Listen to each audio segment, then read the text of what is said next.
Hello and welcome to Pop Culture Shark, a live stream about all things pop culture. I'm Final Monkey, And I'm Caleb. and today we are getting prepared for the Deadpool and Wolverine movie. I had the fortune or misfortune of watching the Wolverine trilogy this week, but we'll also be talking about a forgotten gem where Deadpool and Wolverine have already met already, and so did the Hulk. So all that's coming up later. But first, how was your week, Caleb? It's been good. The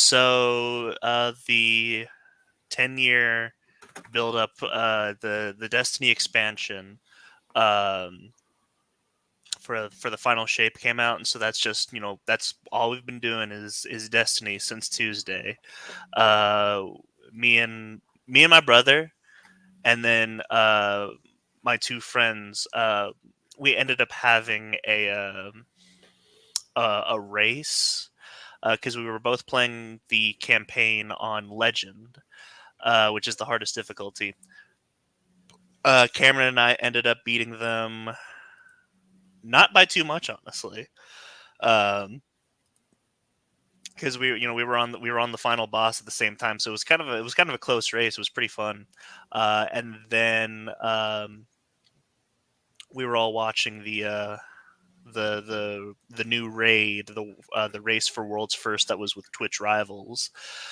And so that was a lot of fun too. So it's really just been a Destiny filled week. I'll probably give my thoughts on the expansion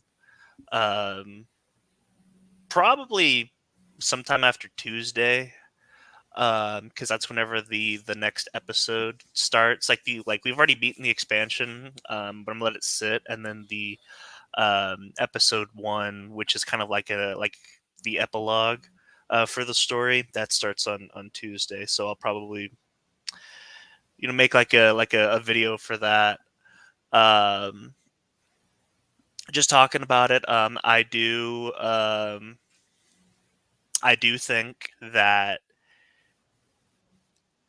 it is the best thing that Bungie has done since Halo 3. This single expansion. Um, and like that's not me even being hyperbole, um, because nothing Bungie has done in the past 10 years has even come close to this. um, it's not recency bias.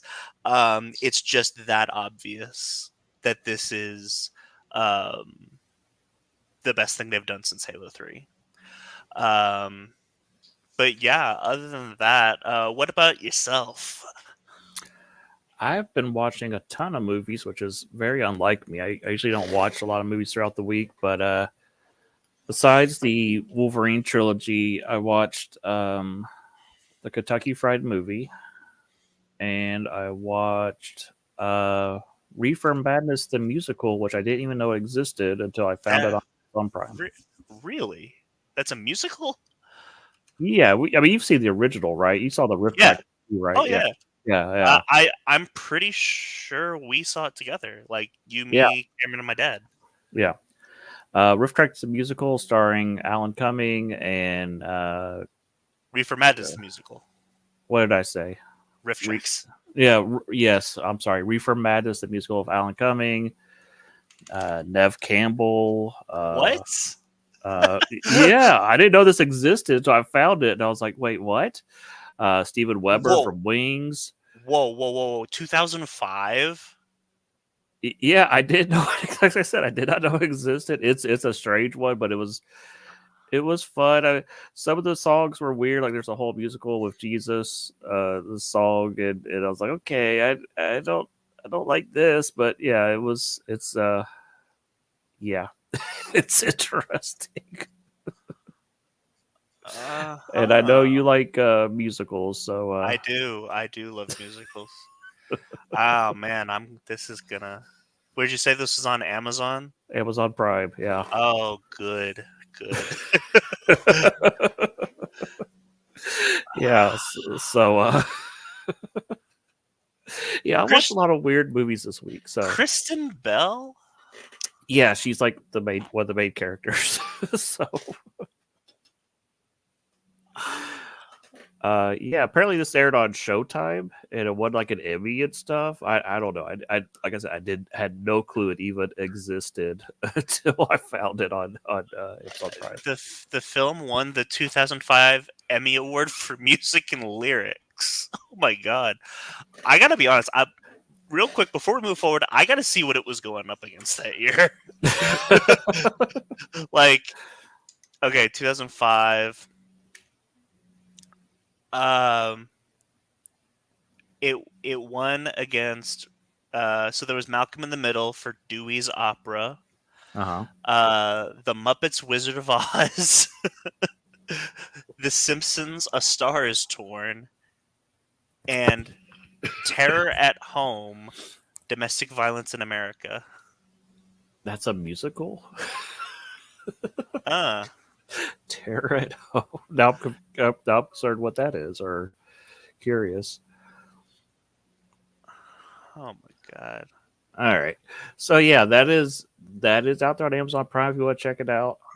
It's like I said, it's a it's a weird one. It was funny though. So the Kentucky Fried Movie that is an old classic from the creators of Airplane.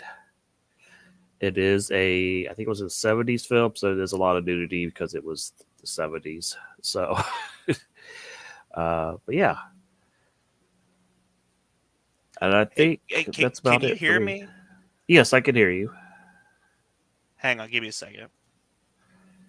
Oh, Caleb and his technical difficulties. He turns into robots. He goes deaf.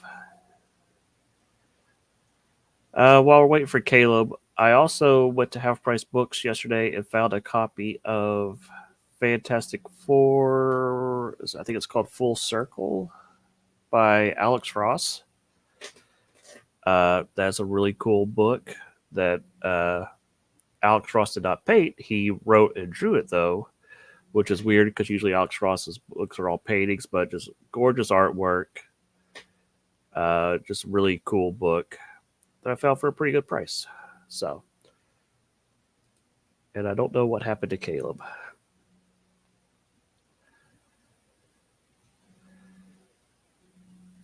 Is the KFM Kentucky Fried Movie where you got the idea for Percy the Gorilla? Who was Percy the Gorilla? I'm trying to remember who Percy the Gorilla was. Was that something we did in children's church back in the day? I do not remember that one. Was that what our guy in the gorilla costume? I'm guessing. Yeah, I don't remember if that was from Kentucky Fried Movie or not. Here comes Caleb. He's back. There may have been something wrong with StreamYard just then with my connection because, like, I had no problem getting like other pages to open, but there's something up with StreamYard. Yeah, it took a long time for me to get to load earlier, so Okay. hopefully it seems to be going out. The chat is reacting to what we are saying, so we Okay. should be good to go. So, all right, let's get to the news. There's a Summer Games Fest going on. We're getting a Oh, variety we of announcements. we used to call it E3 back in my day. Yeah, back in the day. Back Uh, in the back in my day, Miles Davis would come out and he would do a song before they announced the new Halo. then we'd all play Pong. Yeah, yeah. Did you get a chance to look at the Power Rangers game I sent you? I did. I think it looks fun. I will say I I'm getting to the point where I am kind of over the amount of beat 'em ups that we're getting.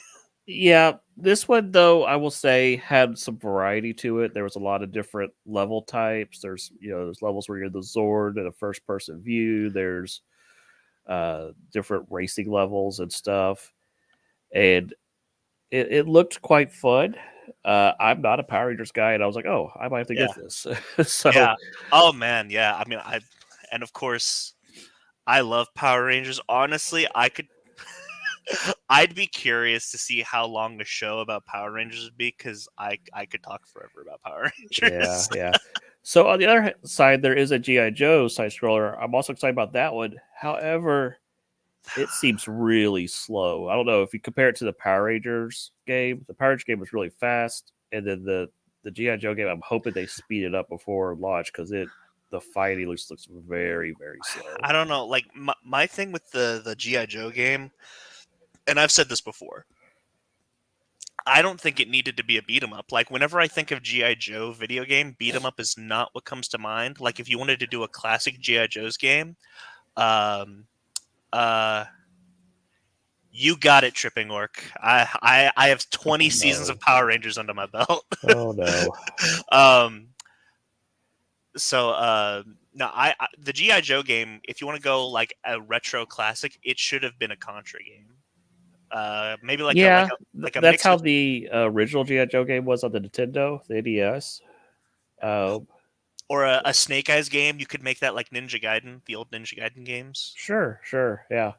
I just felt I my problem with the constant beat 'em ups is it's just like throw everything into a beat 'em up. You know, make the Burger King beat 'em up or the McDonald's beat 'em up and have like people play as Hamburglar, and Chicken McNuggets or something. Hmm. Um, I'm making a joke. I don't want that because that's. But if they make it, I wouldn't be surprised because that's kind of the point that we're at, Hmm. where everything can be a beat 'em up.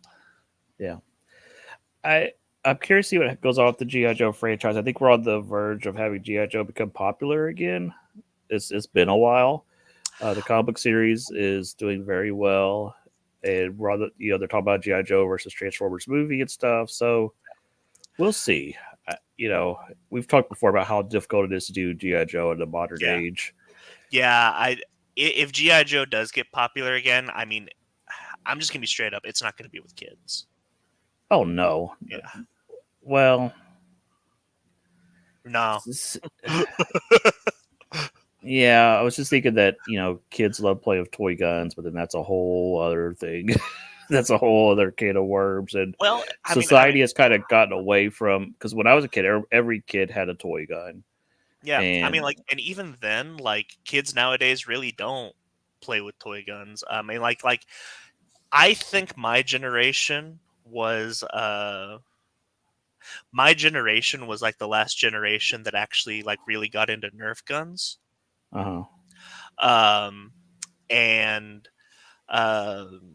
you know, you look at any Nerf gun YouTuber. I mean, they're all probably about my age. Um, and so, I mean, kids aren't even really playing Call of Duty anymore.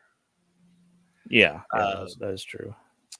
Yeah, I mean, yeah, honestly, for the it GI Joe really missed its time because between the years of 2008 to like maybe 2016, 2017, that was the time for GI Joe to really be a thing because uh Call of Duty was all the rage.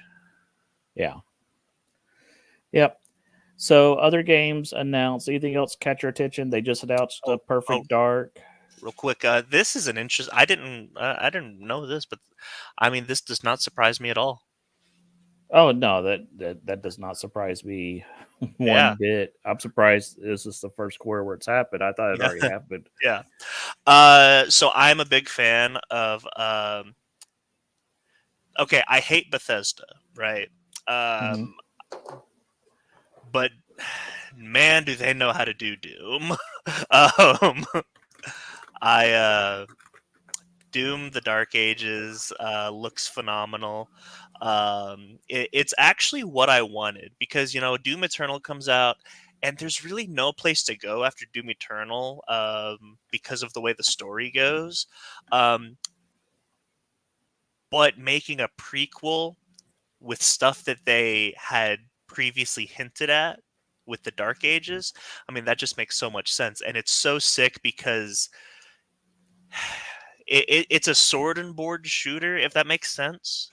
Hmm. So like you've got a shield that's also a chainsaw or a buzz saw, and you've got a sawed-off double-barrel shotgun, and those are your weapons. It's so cool. But yeah, really, those are the only things that really caught my eye. Honestly, it's been Destiny all week, all weekend, so like I really haven't had time to catch up. I just happened to uh, catch some stuff about Doom and Perfect Dark. Um, I did see that the Stanley Parable guy has a new game coming out. It's called Wander Stop, I want to say is what it's called. okay. Uh, it looks like a fantasy gardening game, but there's of course there's going to be some twist. The trailer hints that there's something much darker going on, so I'm gonna keep an eye out for that one. I do love Stanley Parable, so I'm sure there's something really fun being cooked up there. So, Hmm. um, all right, I think it's time for the rant of the week. I think 15 minutes in the show should be good. So if you'll get the banner ready, I've got a doozy of a rant of the week. And unfortunately, I'm going to be disputing it. Okay, all Yeah, right, yeah. okay. So the ever lovely, you can't see the quotes I'm making. Leslie Headland, the creator of the Star Wars Acolyte, has come out and said that Star Wars has always been gay and that R2D2 is a lesbian. So, do you know the context of this? Did you read the actual article? I saw the interview. Yes. Okay. So, before I get to rant, go ahead. What is your what do you have to say about the R2D2 is a lesbian comment? It was obviously a joke. Okay. All right. Yeah, I mean, like, it was obviously. I mean, have you never heard the R2D2 C3PO or just a gay couple joke? I've heard that for years. Sure, I have. However, R2D2's male. R2D2 is not male. R2D2 is a droid. Well, agreed. He but anyhow, I found several things wrong with this statement, and yes, I know it was a joke. However, I just I just kind of lost it last week when I heard her say Can that. I want to be like very genuine with you. This is the most genuine I can be with you, okay? Uh huh. If this bothers you, that's not healthy. I'm just saying it really frustrated me because I it was dumb. Yeah, but I've heard the joke before. Like, why weren't you upset 5 years ago when someone said it? I don't know. It's just that if you're in charge of Star Wars and you just make ignorant comments, then why are you like you don't understand what you're in charge of? I don't think it was an ignorant comment though. I think it was just because like the context was the Forbes interviewer asked if this was the gayest thing Star Wars has ever done, and so then Amanda Stenberg. First of all, it was Amanda Stenberg who brought up the fact that Star Wars has always been gay. Just look at the outfits.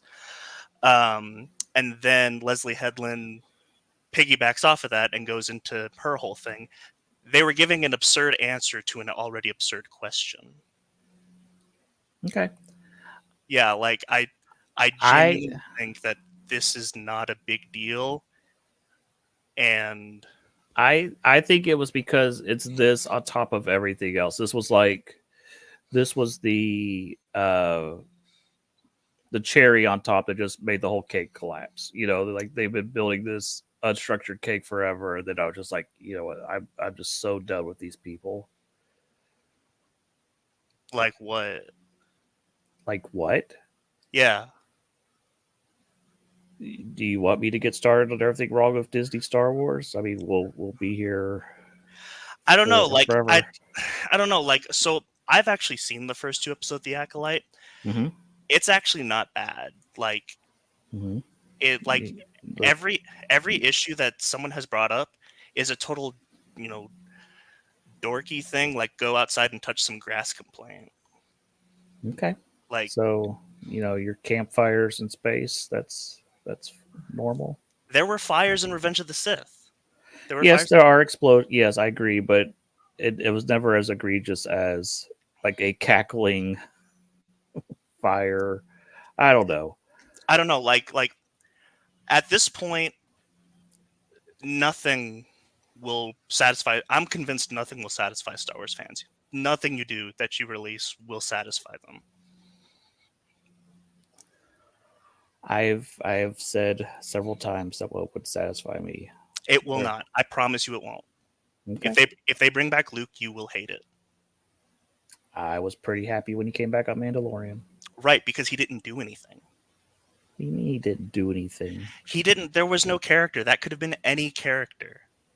All they did was put Luke in that. But like that could have been Plo Koon. That could have been Ezra. That could have been anybody. Nothing about that was explicitly Luke Skywalker.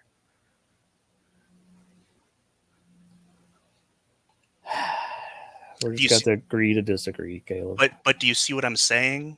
I get what you're saying, but if that had been Plo Koon, I would not have cared one bit. I would have like, okay, whatever. The fact that it was Luke Skywalker, the fact that they had already destroyed his character, and now it's like, okay, we're presenting him as he was once, again, a hero. That is, after we saw the character assassination in The Last Jedi, this was like, oh no, here, we understand that we did it wrong, and now we're trying to fix it. No. It was a olive branch to the fans, and then they turn around and screw that up again. No, no. Okay, Yeah, no. all right, all right. At this point, like what the in my opinion, what the acolyte is right now, at least from the first two episodes, is what they should have done with Star Wars 10 years ago. They needed to never touch the original trilogy. They needed to never touch the original characters. They just needed to go back in time and do their own thing. The fact that they have done other things is what have made the fact that they have touched these characters is the only thing that has pissed people off. Right now, if you ask the average Star Wars fan what the best Star Wars thing is post Disney, they would say Andor. And do you know why? It's because no one gave a rip about Andor. So, like, they should have done the Acolyte 10 years ago. They should have gone back and done an original thing 10 years ago. Caleb, you've ruined all my fun. Just take down the rant of the week. Just take it down. I told you I was going to dispute it because it's a dumb rant.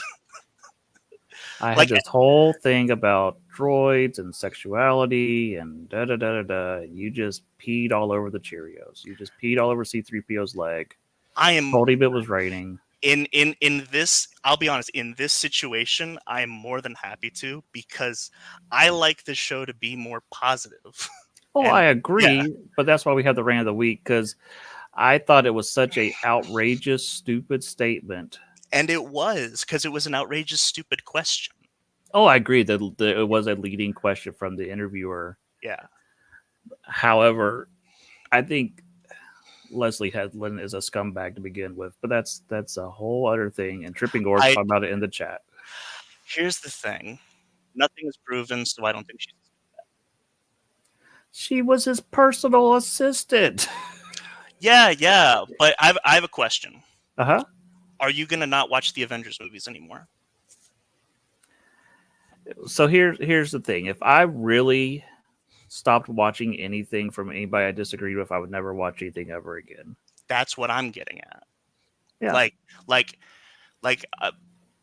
people are more than happy to separate the art from the artist until they're not, you know? Yeah. And And so there's just something about all this that I just don't like it at all. And it just feels like I'm just tired of certain. I'm just tired of it all, Caleb. I'm just tired. I know. And so, like, you have two options. You can complain, which will not accomplish anything, or we can talk positively about things that we do like, is what I'm saying. Okay. Like I'm not necessarily pissing in the Cheerios of the rant of the week. I am more, it's what you know she knows and is it being held account and isn't being held accountable for. But we don't know what she knows. Innocent until proven guilty. 100%. We can't But here's the thing: nobody's asking her what she knows. It's like, oh, she's a woman. We don't care. has nothing to do with her being a woman.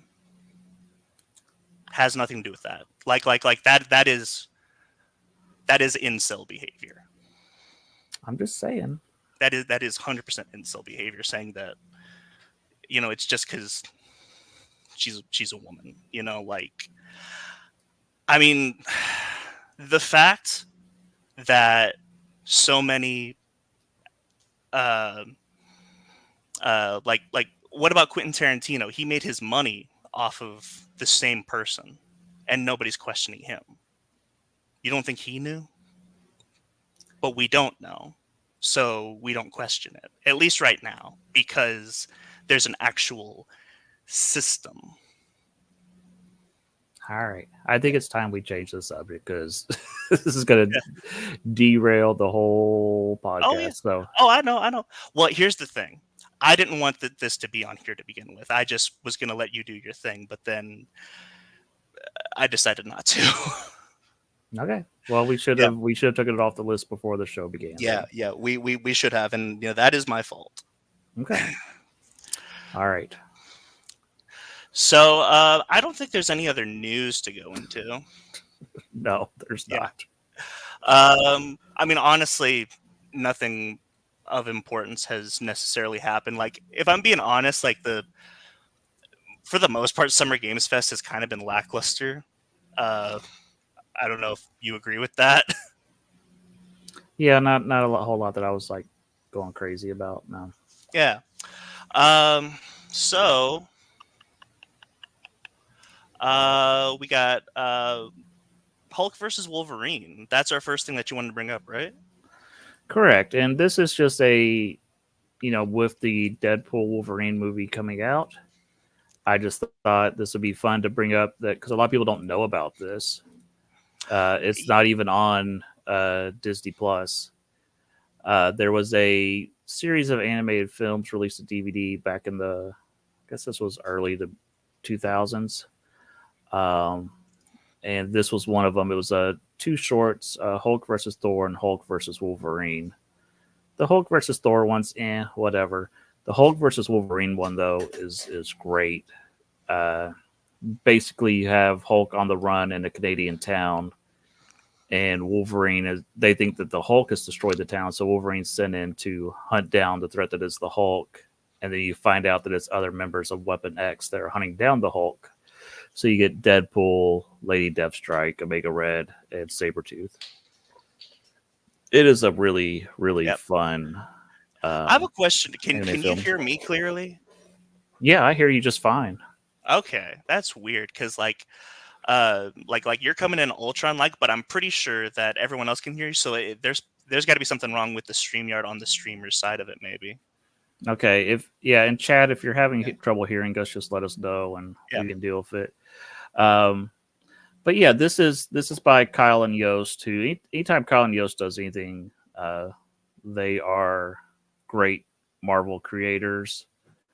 Really like them, and this is part of the continuity for Avengers: Earth's Mightiest Heroes and Wolverine and the X-Men. So it's really fun. Deadpool's really funny in it. It's just a lot of fun. Deadpool gets in some really funny lines.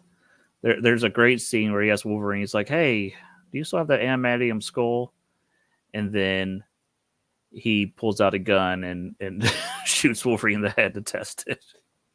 So yeah, it's not a cartoon for Yeah. kids, but a really really fun one. Yeah. And I assume that you just kind of went over all that. I am a big fan of this movie. It's can I actually be completely honest about something? Sure. I've seen Hulk versus Wolverine so many times. I've never seen Hulk versus Thor. I seen it once, and I vaguely remember something about Loki is taking control of Hulk and making him attack Asgard or something. Yeah, that definitely makes sense. But as far as Hulk versus Wolverine, I've seen this so many times. Yeah, I've always thought it strange that like DC kind of popped off with animated movies, but Marvel's never really took off. And now Marvel's like history with animated movies is not as good as DC's, because a lot of them are pretty bad.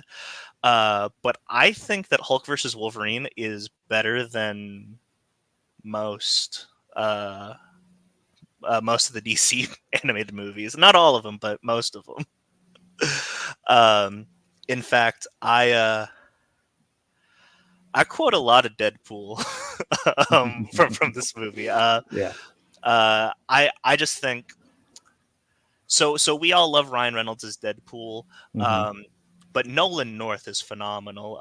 He also played Deadpool in Ultimate Marvel vs. Capcom 3, um, and I mean he just kills it. I love Nolan North as Deadpool. Yeah, that sounds familiar, Jonathan. What the plot is? It's just it's been 20 years since I've seen it, and like yeah, like Caleb said, I only saw it once, and the Hulk versus Wolverine though that's the main attraction here. It's Yeah, yeah. It's I mean, even looking at it, the background of the cover is the Canadian Wild. Like it's not Asgard. oh yeah, yeah. They So, they knew what the people were here to see. Yeah, um, yeah. I Did you know this is part of the continuity for Wolverine, the X Men, and Earth's Mightiest Heroes? yeah, yeah. Yeah. Um, so I that's I didn't I didn't know that until I think whenever I was a kid and I looked it up, because there's actually an episode of Wolverine and the X-Men where it's very similar to this movie where Wolverine fights Hulk in the Canadian forests, like the snowy Canadian forests. Hmm. And I was a kid and I'm like, did they know that they were just doing this? And so I looked it up. I'm like, oh, these are all connected. So like it's still weird that I mean, honestly, it's kind of weirder that they decided to do this movie as a 20-minute episode in Wolverine and the X-Men, but I mean, at least they knew what they were doing. Yeah, yeah. It's strange that it's not on Disney Plus. I think it has something to do with that this was released through Lionsgate, so maybe there's some Yeah. rights issues going on. Oh, definitely, definitely. So yeah, it's a little bit hard to find. Luckily I had a DVD copy, so I rewatched it this morning. Uh, One of my favorite bits is where Deadpool gets his arm cut off by Wolverine, and he's trying to put it back together. And he's like, "Wait, Yeah. that's not how it goes. Wait, Nope, wait, nope, not that. Nope, no. Oh. that feels weird." I also love who wants snacks? You do. And he Yeah. sticks a grenade in his mouth. You know what? I'm gonna look this up real quick because I am curious as to what animated uh, Marvel movies are actually on Disney Plus. Because I think, as far as I know, I think only the Doctor Strange one is on Disney Plus. Yeah, I'm not 100% sure, but again, I felt like this compared to the Wolverine movies that we'll talk about here in a minute. This Wolverine felt much more on character. All the characters did. Hulk felt much more like the Hulk. It felt like a Hulk we haven't seen in a while in the MCU. Uh, you know, so I- it Yeah, kind it's of I, well, Hulk isn't angry anymore. You know, like, and I yeah. realize, I mean, you know what's one of the things that like I think one of the things that ruined the Hulk was Avengers the movie when the first one, yes, when he said I'm always angry. I'm always angry. We were like, oh, cool. Then we think about it, you're like, what does that mean? What is Yeah, he talking about? yeah. That's definitely one of those things where it's like, oh man, I got a really cool line. What does it mean? Don't worry about it. Yeah, we sit there and think about it, you're like, wait, what does that mean? And then you kind of removed one of the cool parts about the Hulk was he's a landmine. You Yeah, have to be super careful around him or he's going to go off. And which is now it's just also like, funny because in the same movie they have to deal with that on the helicarrier. yeah, yeah. Well, and part of that is Loki is manipulating him, but still, it is. It's just like they remove the cool part about what makes the Hulk cool, and then the rest of the movies are like, yeah, Yeah. I know part two he goes on a rampage, but that's largely because I think Scarlet Witch. It's been a while since I've Yep. seen It was Avengers two, Scarlet Witch. Yeah. Scarlet Witch and stuff. So you've removed this whole, it's like, oh, we can't make Banner angry component, and so you've removed part of the fun of the character. Mark Ruffalo is a bad Bruce Banner. Changed my mind. Here's the thing. I know that I've been pretty argumentative this show. That I will not argue with that. I Here's the thing. I like Mark Ruffalo as an actor. There was that movie Spotlight that came out a couple years ago. And at the time, I'd only ever seen Mark Ruffalo in like Hallmark movies and the Avengers, and I'm like, is this dude just a bad actor or anything? Spotlight comes out, and he's phenomenal in that, so I can't say he's a bad actor anymore. Um, but yeah, I mean, I also wonder how much of it has to do with the writing of Bruce Banner, um, because I mean, Bruce Banner. And correct me if I'm wrong. This has just always been my interpretation of the character in the comics and in other forms of animation and movies. Bruce Banner's always kind of like an unintentional a-hole. Oh yeah, Yeah. Bruce he is not a good person.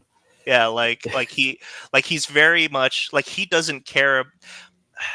He's it's like he's on the spectrum, like where he doesn't recognize other people's feelings. He's not emotionally. I mean, that's the most interesting thing about Bruce Banner is not only is it whenever he gets angry he becomes the Hulk, but like even if he didn't become the Hulk and he was just a normal dude, he is still not emotionally mature himself.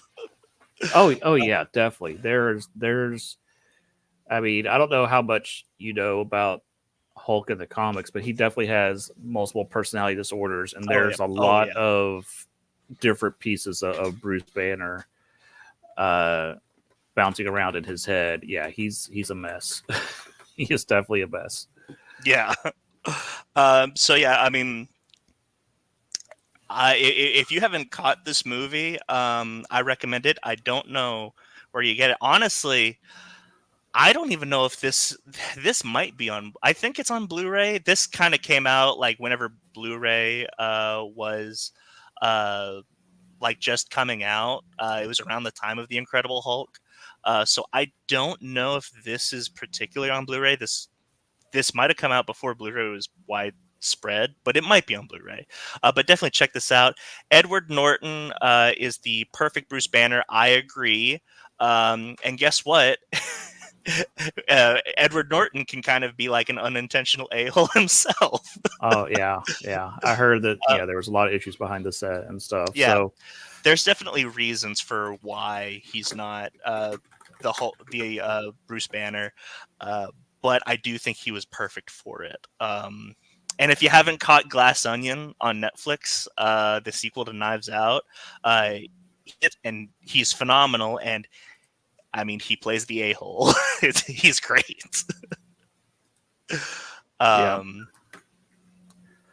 all right, so um, let's talk about I the the Wolverine trilogy. Oh, yes. So I went back and I watched these, and I definitely think that we're gonna have a little not contention, but I do think that we're gonna disagree here. Although if we don't, I'm very interested in this. Starting with the first one, X-Men Origins Wolverine is not as bad as I remember. So here's how my week went. I watched the Wolverine. I was gonna watch Days of Future Past, and I said, "Now I'll skip it." And I went straight to Logan, which I had never seen the Wolverine or Logan before this week. Um, and then yesterday I was like, you know what? I'll go back and rewatch the first one just to see how it holds up. Uh, yeah, the first one definitely not as bad as I previously thought. It is I a I it's a, I I think it holds up better. Like if you compare it to honestly some stuff that we have now. Um, I mean, I think it's better than some stuff that we have now because, and whenever I say that, it's because at this point, and me and my dad were talking about this at lunch after church today, because he was he had COVID this week, so he went back and he watched the original Phase 1 of the Marvel movies, and he's like, "How are these so much better?" And it's because they were not concerned, and like he said that what he's going to say is controversial, but I do think he's right. Um, they weren't concerned about the comics. They weren't concerned about um, expanding a universe. They were concerned about making good movies. yeah. And so I know people are up in arms, like, "Oh, it's not comic accurate. It's not but if it's good, it's good. And if it's accurate to the comics, but it sucks, then guess what? It sucks." So I think of the three movies, this one felt the most like a comic book movie. Oh yeah, definitely, definitely. Oh, Liev Schreiber was a decent Sabretooth. I think he's one of the best parts about this movie, and I actually was disappointed that he didn't come back for Logan. I actually really like Liev Schreiber, Mm-hmm. and like it's kind of like how the last Batman story needs to have the Joker. The Mm-hmm. last Wolverine story should have had Sabretooth. Um, Agreed. which we will get to that because obviously there is a Sabretooth like. They were definitely alluding to Liev Schreiber's Sabretooth. But we'll get there. But yeah, as far as what you were saying, this definitely feels like a comic book movie. Honestly, I don't I don't know if you felt this, but did you feel nostalgic watching this? Like not nostalgic for the movie, but for the time that it came out in? Like Yeah, a little bit. I, I turned around. I was like, okay, I was like, I remember the opening being really good, and it's kind of like, okay, when does this movie get bad? And it kind of falls apart a little bit towards the end. But if I ignore what they did to Deadpool, it's not that bad a film. no, it's really not. And honestly, like I at this point, I'm okay with what they did to Deadpool retroactively because now we have a good Deadpool. So now I Oh don't yeah, care. yeah. If Yeah, this had been the only Deadpool we ever got, then yes, I would have yeah, been very mad. yeah. Um, Um, I I I don't know if this is like. I mean, this nothing I say about this is going to be a hot take because no one has ever talked about this movie before. Um, I think Will I Am is great. I love Will I Am in this movie. yeah, I had no issue with that. I thought it was funny having the Blob in the movie. uh, I forgot he was in it. A lot of things I forgot. Um, that's Fred Dukes. That looks like the creature that ate Fred Dukes. you call me Oh, Blob for? I said Bub. I What are said you Bub. talking? Oh man, no, I mean like it's a legit it's legit a Here, good movie. here's the thing. I like the villains in this one. I can't say that for most X-Men movies. The villains in this are not bad. Oh So yeah, the guy who they got to play Stryker, um, he kind of reminds me of Kevin Costner in a way, and I don't know if that's just me or not. um, I could see that. but oh man, like I wish they had brought him back for anything. Yeah. So this movie, not as bad. People say yes. Some of the special effects are wonky. Yes, there's some weird fight scenes where Sabretooth's running around on all fours, but it's not as bad as people say it is. I thought Yeah. it was it's a decent X-Men movie. I wouldn't list this as one of the bad X-Men movies. There's Oh certainly yeah. worse X-Men movies. Yeah, yeah. Um, and I'm kind of. I remember that they wanted to go forward with Taylor Kitsch as Gambit. I I kind of liked him as Gambit. I wish they had done something with him. You know, Yeah, so this was supposed to kick off a series of movies, and the plans fell apart. There was supposed to be a Magneto movie after this. and in a sense, so what they were gonna do with the Magneto movie ended up becoming First Class. Okay. Um, but yeah, there was gonna be Magneto. They were doing it was like it was gonna be X Men Origins. Insert character's name here. And then whenever this didn't do very well, I think this did well financially. I just don't think it did very well critically. Yeah. And so whenever this didn't do well critically, they kind of scrapped it, but they still had this really good Magneto script, and so that's whenever they tweaked it, Yeah. made it more about um, Eric and Charles. But yeah, they were going to do Yeah. Gambit and Deadpool. I think the dumbest part of the movie is the adamantium bullets that make you forget things. Is the Yeah, dumbest part, and it it's not that it's not so much it that is. it's that he knew that would happen. It's like, oh, when I shoot his adamantium bullets, Yeah, going to destroy his brain. He's going to, it's like he knew what would happen. It's like you don't know. right. Yeah, like in my head, I would think that the adamantium bullet is like the only way to kill him. Yeah, yeah. We Uh, think this might kill him, especially if you shoot him through the eye. We might have a chance to actually kill, Wolverine, and but him just blurting out, "Oh, this will kill his memories." yeah, You're like, what? yeah. Oh, also fun fact: Dominic Monaghan's in this movie too. Hmm. And he was in which one was he in Lord of the Rings? I can never keep them straight. Mary Yeah, or Pippin, one of the two. yeah. Yeah, And he was fun. He could turn on light bulbs. Uh, like him at the carnival always. I always thought that was funny because like of course like what else are you gonna do with that power if you're not working for the government? yeah. I always, if I ever get a chance to write X Men, which I'll never have that chance, I'm gonna introduce mutants with the worst powers ever. Like, I shoot blasts out of my ears. Well, what's that ever gonna come into? What's that gonna be a good thing for you? I don't know. It's a curse. No, no, no. I have to wear these optic these these crimson headphones every day. Crimson headphones. And uh like they're gonna be like threatening him, getting up in their ear, and then that's whenever boom, finally useful. Like because like that's the whole mystery men thing is you can have a dumb power, but at some point you gotta have that one moment where it Yeah. comes in handy where everyone looks away from the invisible boy. I think that's why Beak is a fun character because he's just a chicken, Oh you yeah. know. So, I mean, um, and then you have someone like Gold Balls yeah, who is the key to immortality in the mutants. yeah, It was I loved it. But yeah, I really enjoy this movie. And I also have good memories of like watching this with the family. I think it was like back whenever we first moved back to Kentucky. I think we had everyone over. It was either for my birthday or for Christmas or something. And Papa Maddox was just so enamored with this movie. Like he really liked it. So I always have a soft spot for it. I will say one thing. This is non-arguable. Special effects, even for back then, were really bad. That was like the big thing.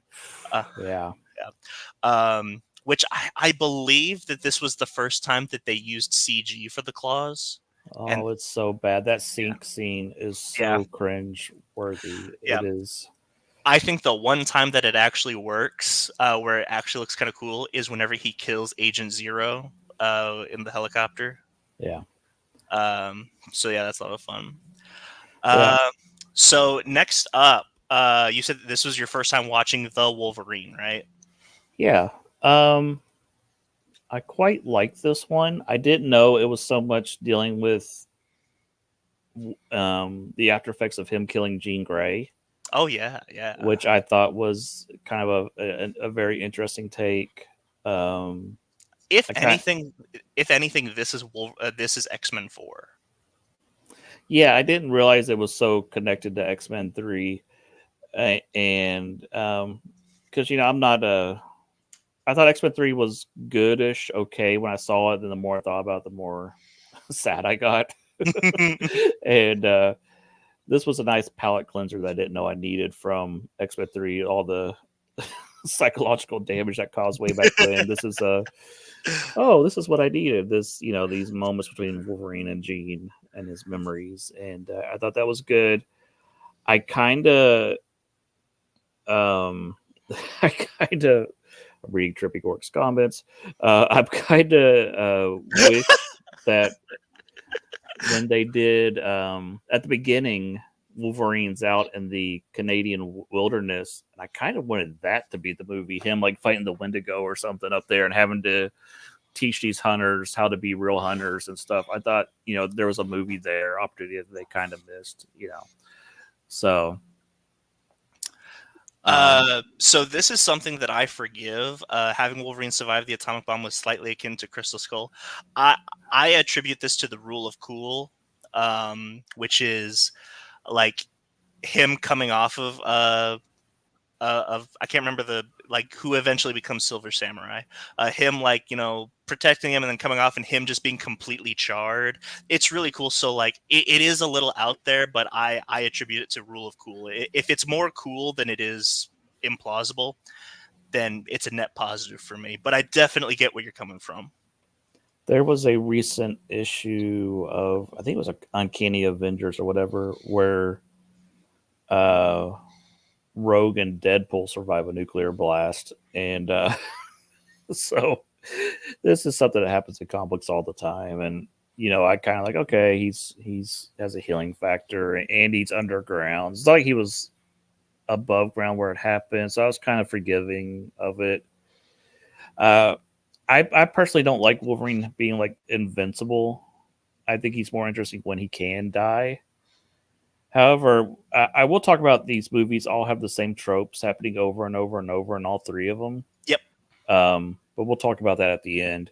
Uh, so I did not know that one of my favorite actors, I can never remember his name, is in this movie. The guy that plays Scorpion in Mortal Kombat and Shogun and all that. I Ken had Watanabe. No, not Ken Watanabe. Hiroyuki Sanada. yes, I had no clue he was in this movie. Yeah, yeah. So Here's the thing. This is actually my fault. There were so many things I could have told you about this movie that would have sold you on the movie, and I just yes. This is my fault. I should have had you watch this a long time ago. Yeah, and I like the Mariko and Wolverine stuff. I'm actually surprised they didn't have her die in the movie because she dies in the comic books. But I thought this was cool. You had all the Ogun, Silver Samurai stuff. The one thing I did not like about the movie was probably Viper. Yeah, like she's definitely the most out of place. She's very distracting because they're making her so absurd all the time.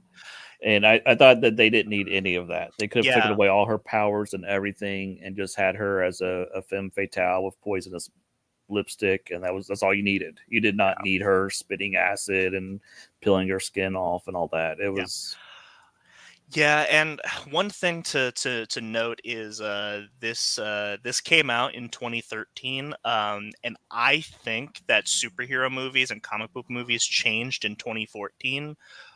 Whenever you had the Winter Soldier and Guardians of the Galaxy in the same year. yeah.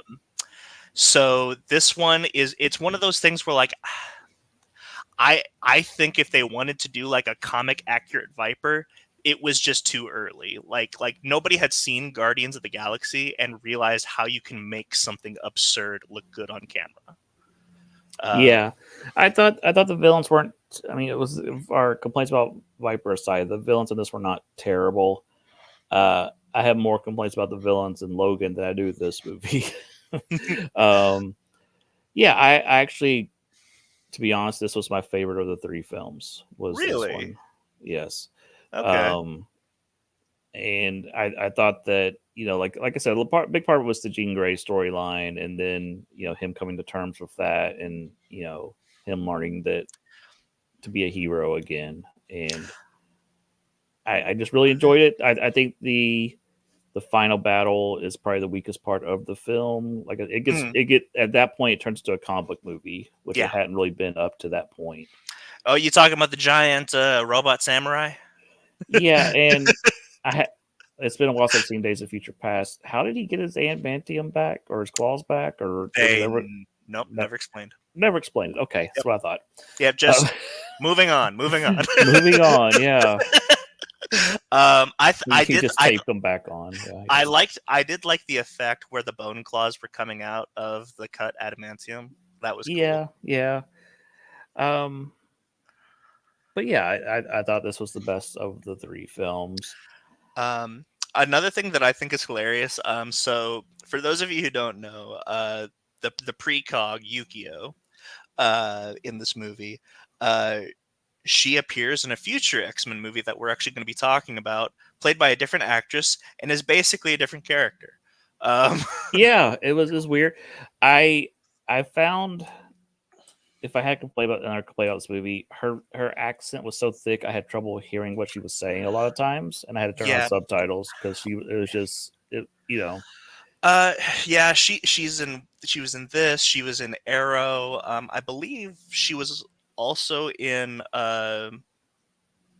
No, she wasn't in 47 Ronin. Oh, she was in Ghost in the Shell. Yeah, I mean, and that's just her accent. That's nothing. That's nothing as far as the um, as the movie. That's not really. I wouldn't even call that I don't know if you'd call that a complaint, just because like it's just a person's accent. Like, No, I'm yeah, just saying that. no, I know what you mean. I know what you mean. Yeah, yeah, It makes it difficult to understand. yeah, Um, but yeah, I yeah, mean, like, she has that problem in Arrow, and that's she was a major character for yeah. It's like several don't give that person episodes. all the exposition because you're Yeah. like, wait, what? Um, Yeah. Now, keep in mind whenever I don't know if you notice it because you basically I'm not saying you literally, but basically you watch Wolverine and Logan back to back. Yes. Um, so when she says that you die with your heart in your hand, um, Mhm. just keep that So in. yeah, so we're definitely having spoilers for Yeah, Logan. If you have not seen Logan, there are going to be yeah. spoilers here coming up. Um, but yeah, it would be funny if like if in Deadpool, if in Deadpool and Wolverine, Deadpool comes in contact with this Yukio, and he does his "Hi Yukio," and then she just brushes him off like real rude, like he's like, "Oh, that's not my Yukio."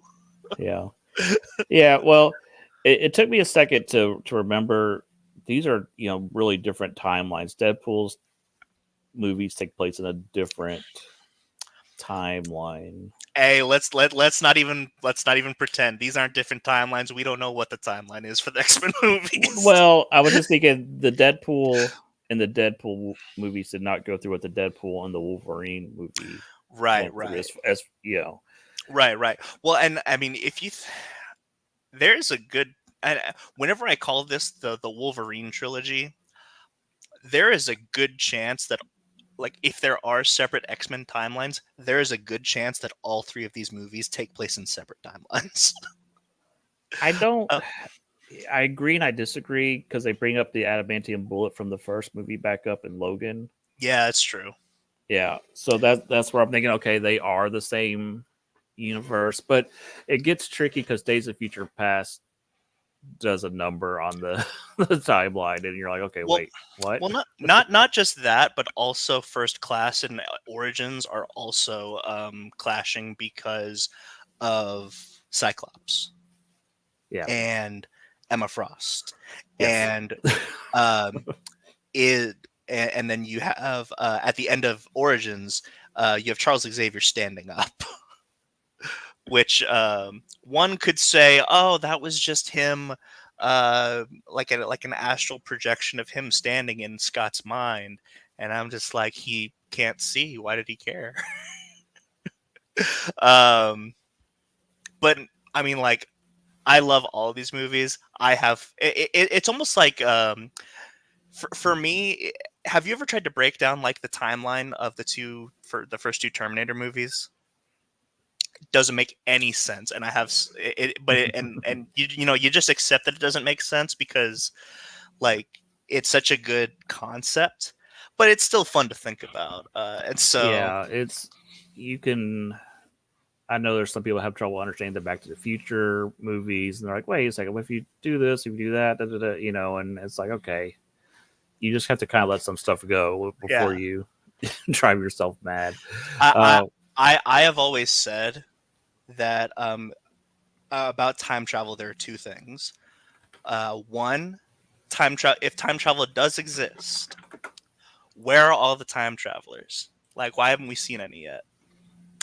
And two, if there is time travel and we haven't seen any time travelers yet, then we must live in the most boring part of the universe. Like we have time travelers, but no one cares to come to 2024. Like it's not yeah, interesting. yeah. It's like, oh man, we have these new time travel machines. How do we market it? Like we're gonna go back to 2024? No, nobody wants to go back to 2024. um, So I thought this movie had a great hero's journey. yeah, I thought, here you have a hero who has lost his way. He's got this traumatic event, and now he's going to be a hero again.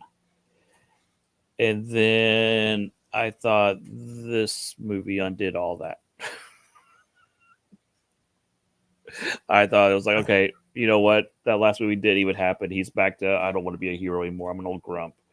And I was just like, wait, I think watching these back to back hurt Logan really bad because I was like, wait, we just went through this. Why is he?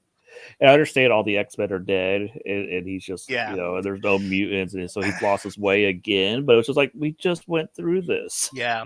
I guess like the unfortunate thing of calling this a Wolverine trilogy is it's not necessarily because um, the Wolverine is the outlier because it's not really a sequel to Origins. It's a sequel to X-Men 3, and Mm-hmm. Logan is not a sequel to it. Days of Future Past. Like if you want to like Logan is back in the saddle being a superhero and whatnot, then you go and you watch Days of Future Past. That's the next thing. Mm-hmm. Um, so yeah, I can definitely. I never thought of that before, but that's actually really a really good insight. That even though this could be considered the Wolverine trilogy, these don't line up at all, and it. Okay, yeah, very interesting. So, are you saying that that ruined your viewing experience for this movie? I think so. I did not like this one as much as people have been. I also people have been hyping this up to the moon, Yeah, and yeah, also I think I knew because the Deadpool movies cannot shut up about Wolverine being dead that I knew he was going to die at the end. yeah, So I had all those going into this movie, and I thought it was good, but I didn't think it was like the end all be all movie that people always talked about. yeah. That is an interesting thing because I remember people having a similar reaction because I would actually I think this movie is on the same level as The Dark Knight in my opinion. Um, as far as like the quality of a movie based off of a comic book character that also just transcends the genre. Like The Dark Knight is not a comic book movie. That is straight up a um, a crime thriller. And it's one of the greatest movies of all time. Logan, it's about comic book characters, but really, I mean, this is kind of your modern day western, um, and transcends the genre. And I also think one of the greatest films of all time. Um, and but the reason I say all that is because I remember whenever The Dark Knight came out, for the first I think it was like the first month, everyone was insane, like, yes, Dark Knight's the greatest movie of all time. And then after a month, the people who hadn't seen it yet went to see it, and they're like, oh, it's overrated, it's not as good as people made it out to be. So I definitely think that one's perception I'm sorry, one's uh one's perception of the movie is also based um on the time as well. So here's a Time another is king. thing uh, with this movie, that it is rated R, so Wolverine gets to actually cut off limbs and stuff. And so I Mhm. think there are some people that's a very big deal for them. For me, I don't care. I want a good story. I don't Yeah, care if he's cutting off limbs. So I think for some people, it's like, oh my gosh, it's like the latest Mortal Kombat movie. They're like, oh my gosh, it actually had fatalities. This is the greatest Mortal Kombat movie ever. And I'm like, I really like that old one in the '90s, actually. yeah, you know, so I don't know. For some people, though, just oh my gosh, I saw blood and it was awesome. yeah. That's all they need. And the other thing is, I found the Reavers to be very boring, generic, and this is the problem a lot of the X-Men movies have is, the, um, actually the Logan trilogy hasn't had this problem at this point, but I just thought the Reavers, they could have done a lot Mm, more with them. yeah. So I get that. For me, this is like the one movie where um intentionally the intentionally the villains don't matter, you know? Like they were definitely generic, and they probably could have just been generic hunting after mutants people. But I guess, they went ahead and gave them the Reaver's name. Um, but yeah, I would like them better if they were more like just a gang, like a Mad Max hooligan type gang, and it's just like, yeah, yeah, definitely. but it was problem with this movie was it was kind of like, oh, this is terrible future, but it's kind of not. Everything still looks kind of nice. It's like the movie couldn't decide, is it a post apocalyptic future, or is it just kind of meh? There's no Yeah. mutants anymore, so everything sucks. And that was another thing, the no mutants anymore thing, and their explanation. Like, I wish they hadn't explained it, because once he explained it, I was like, oh, that makes no sense. Because he was like, "Yes, I've been changing their food supply and doing this and da da da, and I'm genetically doing." And I'm like, "No, that you can't change the whole world's food supply and whatever." It that kind of took me out of the movie. Hmm. His dumb explanation. Um, so things I did like. Xavier was fun. Um, him not being able to remember the tragedy that he caused was interesting. Uh, I liked Caliban quite a bit. I like Stephen Merchant anyways. So Yeah, uh, I really did enjoy Caliban. So Caliban was obviously there. Have you read Old Man Logan? yes, Okay. Caliban, I feel like, was like them being like, okay, so we can't do Hawkeye. And so what do we do for, like, because there's a blind Hawkeye. Um, Here's Caliban, who can't touch the sun. So I thought that was kind of like, you know them nodding to Old Man Hawkeye. yeah, and I also think I probably would like had different opinions on this movie if I hadn't read Old Man Logan. I think that also affected my viewing of this to a point. Although How everything in Old Man Logan though is outrageous. It's Mark Millar Mhm. just just going way over the top. And then when I watched this, I felt this was much more subdued Mhm. compared to that. Yeah, yeah, definitely. Um, okay, definitely because I think I first read Old Man Logan like right before this came out. I think I read Old Man Logan in preparation for this. Definitely two different things. Um, I don't know. It's very interesting because I almost think that part of your it, Oh, Mark Millar. Yeah. oh my god. Yeah, yes, thank God. Like if we're talking about the worst Hulk, uh oh man. Imagine Mark Ruffalo. No, don't imagine that. Yeah. Um I almost think that you're would you say uh disenjoyment of the movie, or how would you how would you say this? Like you didn't enjoy this, or I thought it was fine. I thought okay. it wasn't as great as everybody was saying. I thought Laura was great in it. I thought her acting was awesome. X-23. Yeah. I, Fun fact, just to bring up Daphne Keane, who played Laura, she's actually and Acolyte. yeah, she's Squid Game guy's apprentice, and she's pretty much how she is here. Like she's definitely more violent here. Like Mm-hmm. towards the end. Um,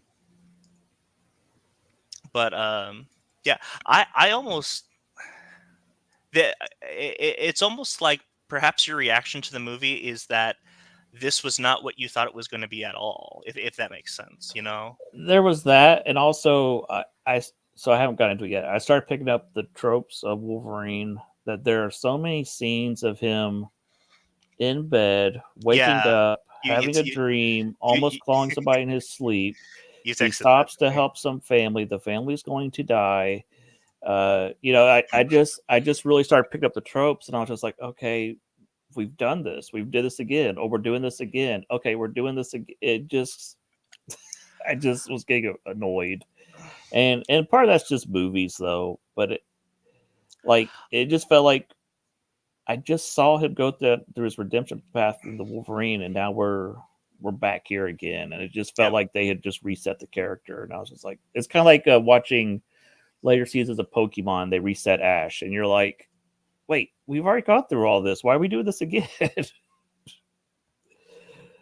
if I so let's say it like this: if I had saw Logan and not saw the Wolverine, I think I would have had a different opinion of the movie. Yeah. Yeah, that makes sense.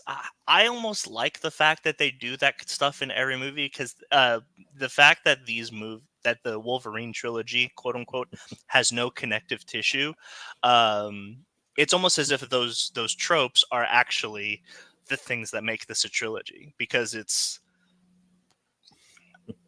That's it's it's Logan, like if you remember in Logan, he didn't want to stop to to help the family. right. He I said, yeah. I so okay. I agree with that.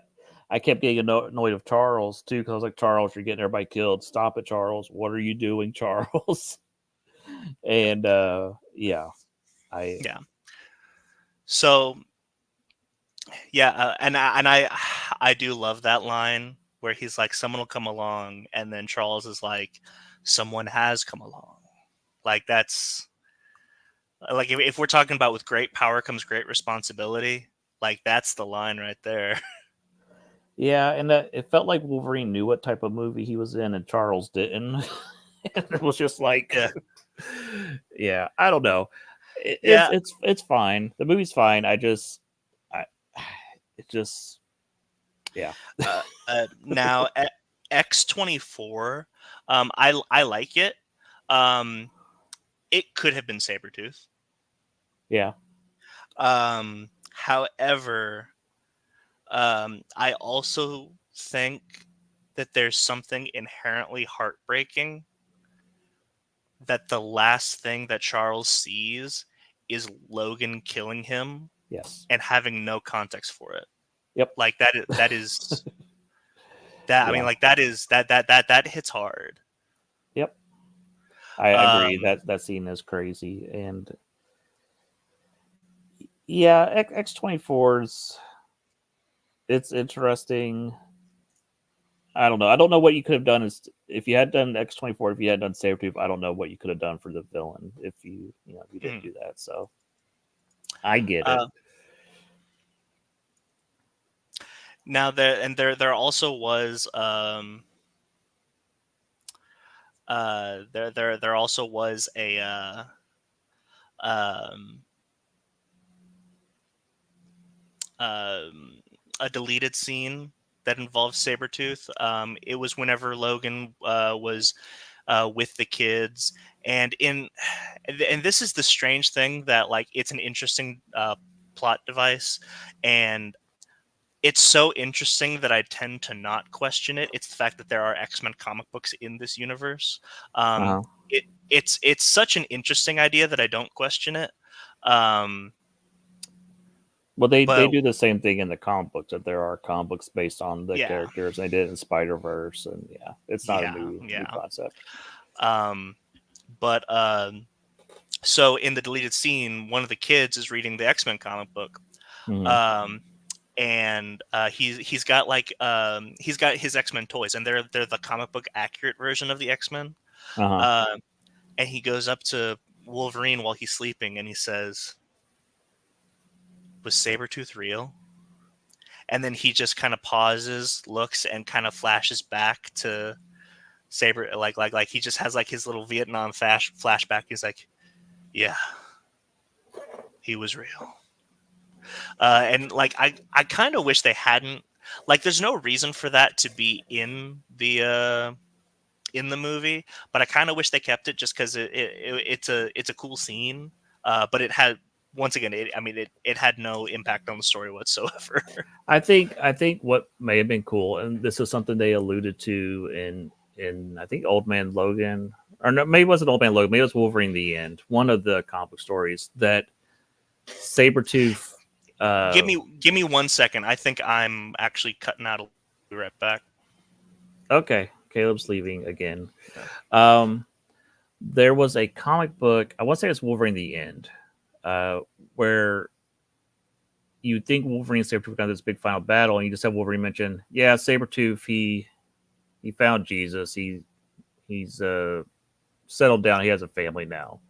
And that's all they mention about Sabretooth is that it I think in this film they keep talking about how Wolverine needs to settle down and have a family. I think it would have been interesting at the beginning of this movie if they had done something similar where Wolverine like Sabretooth gets mentioned and Wolverine had said, "Oh yeah, Sabretooth, he found religion. He settled down and have a family." And it's kind of like, why can't you have a family? And then at the end of the movie where Wolverine's dying, like if you had Sabretooth come up and go, "I'll take care of the kids," in this moment of Wolverine, like, can I trust Sabretooth with these kids or not? I think that could have been an interesting ending. Mm. Yeah, yeah, definitely. I do think one of the more interesting things is that there's a line that almost seems like a joke, but it's actually one of the most serious things in the movie. Is whenever he's dying, and he dies with Laura's in his arms. He dies with his heart in his hand. That's what Yukio meant. Um, so um, his final words were, um, "So this is what it feels like, right?" Mm-hmm. And it's really easy uh, to be like, "Oh, this is what death feels like." Um, but I've No, always, it's to feel like being a father. yeah, well, yeah, the um, give not only receiving unconditional love, but giving unconditional love. Mm-hmm. Because like even from Charles, there was always kind of like a separation between them, even though that was probably the person that he was closest to. Even he was closer to Charles than he was with Jean. Um, and to actually feel that the the giving and receiving of unconditional love.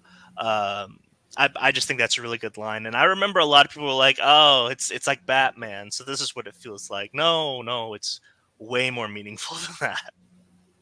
Um, so honestly, this movie is the only reason why have ever been trepidatious about them uh bringing back Wolverine or Hugh Jackman to Wolverine in any capacity. Like even if it's a different universe, is just because I mean this is the end. This was I grew up. I saw the original X Men in the in the movie theater when I was a kid, and I saw every X Men movie in the movie theater.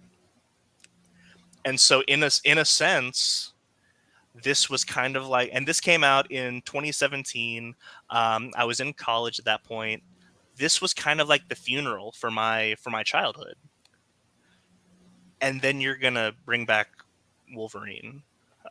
So that's the only reason I've ever been trepidatious about them bringing back Wolverine for Deadpool and Wolverine. Um, but the trailers look great, and so I'm not complaining too much. um, So, are we? Do you want to talk about the Deadpool movies, Sydney? Or yeah, yeah, definitely, definitely. So these I didn't go back and rewatch this week because honestly, I rewatch the Deadpool movies often enough as is. um, just because like if I have to sit down and watch Logan, man, I gotta sit down and watch Logan. Like it's not something I can just throw on while I'm cleaning or something. Mhm. Uh, to me, uh, uh, to me, Logan is kind of like a bourbon. You know, it's something that I kind of got to sit on, and I like bourbon. I like an old fashioned. Um, and then the Deadpool movies are like a margarita, really tasty, and I can slam it down quick. You know. Mhm. uh, and so I didn't rewatch them, but I am fully prepared to talk about them because I watch them all the time. Um, Yeah, I was gonna rewatch them. I just did not have time this week because I was too busy watching Reefer Madness the musical. So nothing was lost. Nothing was. In fact, I believe stuff was gained from that. yeah, and I like Deadpool the character when he's done right, and I think these movies are fine. Well, I say fine. They're a lot of fun. My biggest complaint, I've mentioned this before, it's the same problem I have with the Austin Power movies is them saving Vanessa at the end of part two. The just the Yeah, big hitting the undo button. I don't like that. yeah. I think Deadpool's more fun when he's the Charlie Brown character where nothing quite goes right. He's Hmm. trying, but it's just not going right. Yeah. So I guess starting with the first Deadpool movie. Um, Ironically, so I saw both Deadpool and Logan um, uh, on opening night in the same movie theater in the exact same like theater room. um, Mm-hmm. so I have some good memories in that room. I think that's where I saw Dune and Furiosa as well. It's a good theater. It's a good movie theater room. Uh, but yeah, I mean, this is a lot of fun. I think if if any of these movies are shallow, I might say this one is the shallowest of the five movies that we're talking about. Because there's not a whole lot to it. The first Deadpool movie, yeah.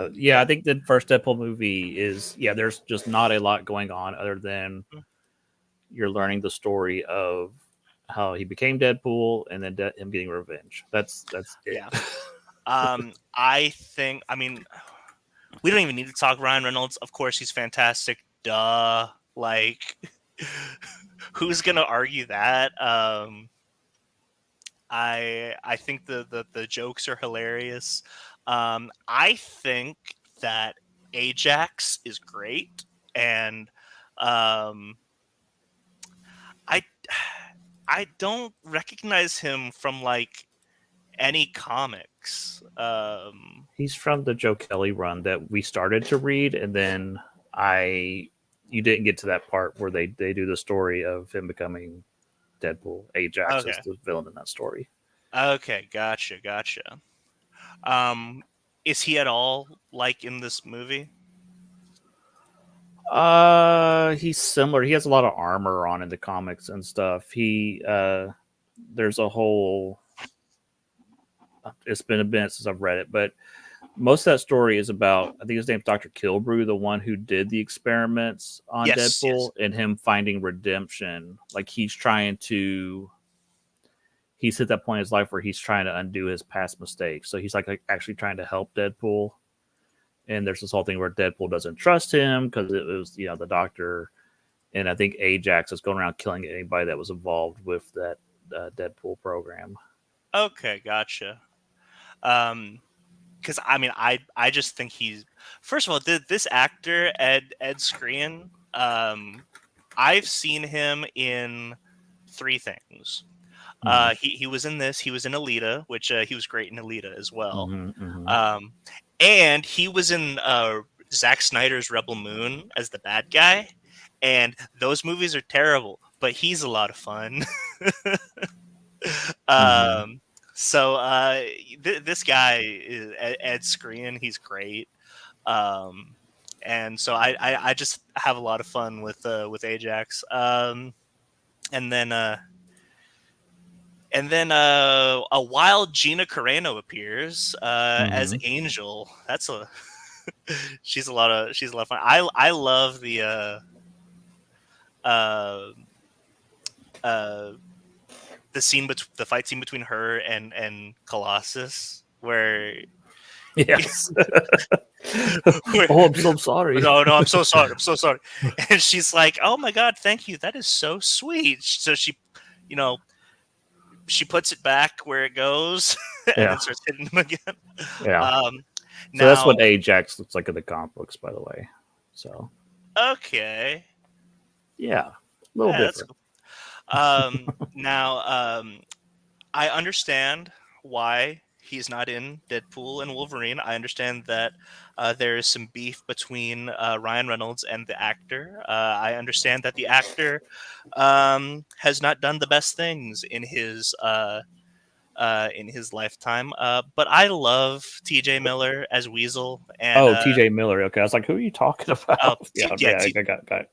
um, I I love Weasel. He's great. And the character will be missed in Deadpool and Wolverine. I think they should have recast it and then have Deadpool make a joke about the recasting. Yeah, yeah, that would have been fun. Yeah. Um, so Be like, yeah, oh hey Weasel, you haven't changed the day since last saw you, or something. Just obviously that he. make a make a Terrence Howard joke and be like, "Hey Weasel, what's one times one?" Yeah, just recast Weasel with Terrence Howard and Weasel. um, and then I got to be honest. Had you heard of Negasonic Teenage Warhead before this movie? Because Yes. okay, so I had because I love Grant Morrison's X-Men, but I just remember like whenever I'd be like, "Oh yeah," and it's got Negasonic Teenage Warhead, they're like, "Wait, what?" I was like, the X-Men character Negasonic Teenage Warhead. Yeah. So it's a lot of fun, and she's great in this movie. I love her. Really, what this is not a story movie. This is a moments movie. Mm-hmm.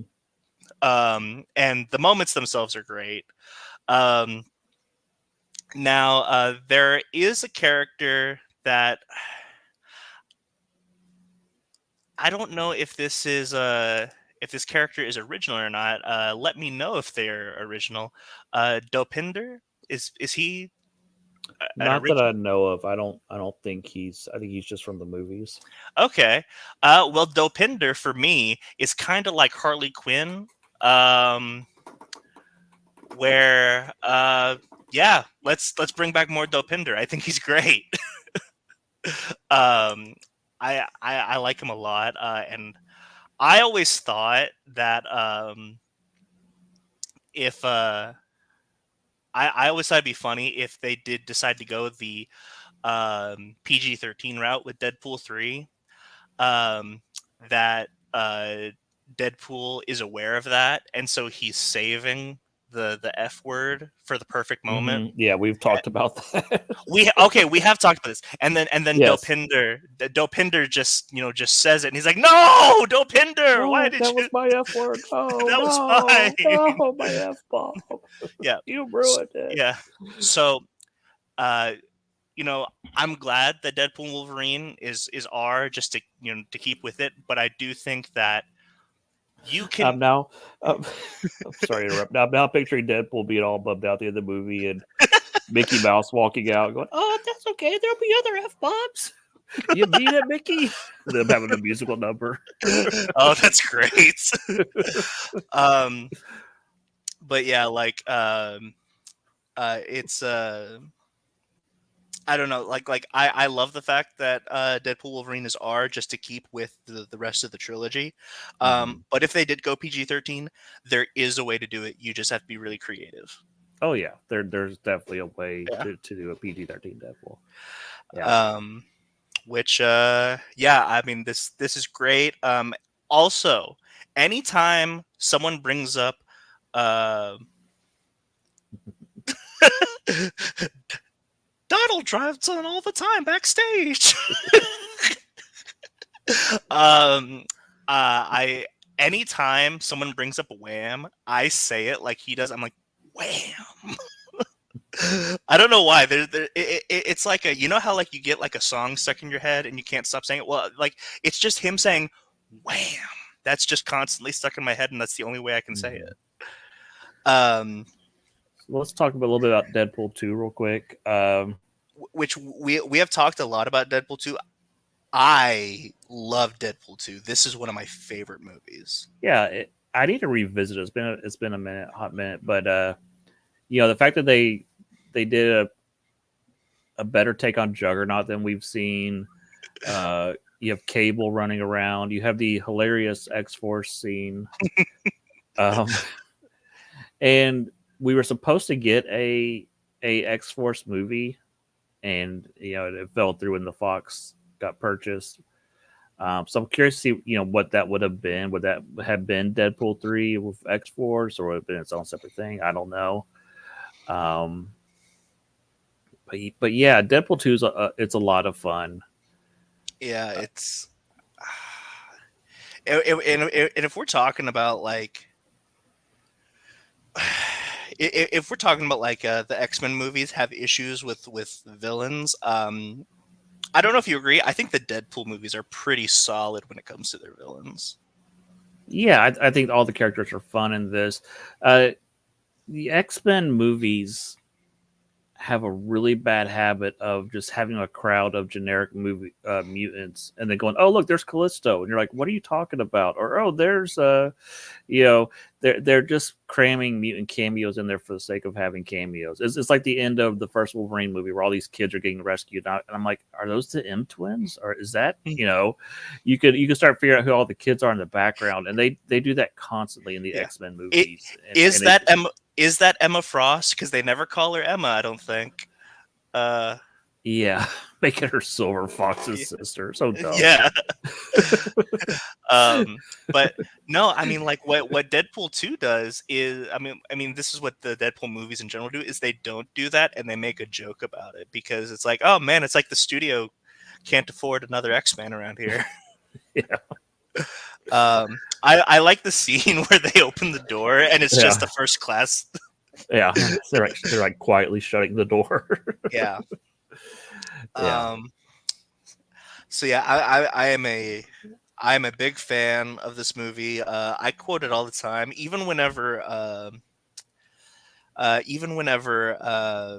we're playing games, like we're playing Deadpool or anything like that. Whenever Domino is driving the truck and then Cable is attacking, it's like, oh my god, he's on top of you. Oh, now he's behind you. Oh my god, he's inside you. Stop saying that. And I think my favorite Deadpool quote is not from the movies. It's from, I think, the Lego games, where he keeps talking about Dormammu, and he's like, Dormammu, moo, moo, moo, moo. He keeps doing that over and over. It's so funny. I also love the fact that so whenever Juggernaut comes out, and then Ryan Reynolds not Deadpool starts freaking out, like fanboying over him. It's funnier if you remember that Juggernaut is actually Ryan Reynolds' favorite X-Men character, and everything that he says is true. Like, I have your first appearance in this one, I have this one, I have this one. All of that's true. That's not Wade talking. That is Ryan Reynolds talking to Juggernaut. And that is why in this movie, Juggernaut is actually also played by Ryan Reynolds. um, also, Celine Dion comes out and gives us the greatest Bond song of all time and puts it in a Deadpool movie. Oh man, like, legit, I have Ashes on like some of my playlists. It's genuinely a good song. Like, honestly, that's the funniest joke. Is that it's just a really good song and they put it in a Deadpool movie. uh, and Josh Brolin is great. Let me know what you think about this. I actually like Josh Brolin as Cable more than Thanos. I don't know if that's heresy or not. I couldn't choose. I mean, I Okay. have bias because Thanos is like my favorite comic Yeah. character to begin with, so Yeah. it's hard for me to say, oh, well, Cable was Yeah. better. Well, Yeah, I mean, I'm probably biased in the opposite way as well because I mean, like, even as a kid, I mean, like, when I was a kid, because my name's Caleb. When I was a kid, I found out that there was someone named an X-Men named Cable. Of course, like, I'm gonna gravitate towards that character. So, like, I've always been a Cable fan just because our names are similar. um, so that's definitely where I'm at. Once again, Yukio is in this movie, but extremely different character. yeah. Dating, I don't think I realized that Yukio in Deadpool was the Yukio from the comic books until I started watching the Wolverine, and I was like, oh wait, that's supposed to be Yukio from the Hell's Adventures of Wolverine in the comic books. I didn't put it together until I was watching the Wolverine. I was like, oh, wait a second. mm-hmm. Now I love the high Yukio running joke. Mm-hmm. Bye, Yukio. um, and then it's like, listen, we got to fight the Juggernaut. Oh, hi, Yukio. You were saying hi, so I thought it'd be rude if I don't say hi back. um, and even even his dying words to Yukio are "Hi, Yukio." um, man, and I think his death scene is so funny. Um, so one thing to remember, and this is what I find really interesting. So this came out a year after Logan, I think, and I mean, this is we almost got a parody of Logan right here. You know what I mean? Mm-hmm. Like it's a road trip. It's about Deadpool's relationship with the child, and he dies for that child. But he draws out his death. He's like, I guess I got a little bit more in me. And he just starts singing Annie. Oh man, I just love this movie. This is one of my favorite movies. This uh gun to my head, this might be my favorite X-Men movie. It's hard to choose though because I love Days of Future Past and X2 so much. Um, and I think First Class is objectively the best one, but subjectively, gun to my head, I think this might be my favorite X-Men movie. I could see that. I need to revisit it. It's been a hot minute since I've seen it. So Yeah. Well, and you know who directed this, right? was it is it Tim Pool? Uh, no. So Tim Miller directed Tim the first Miller. Tim Miller. Who my one. brain with names is so Yeah. bad. So Tim Miller directed the first one, and um, I think that was like his only directing job.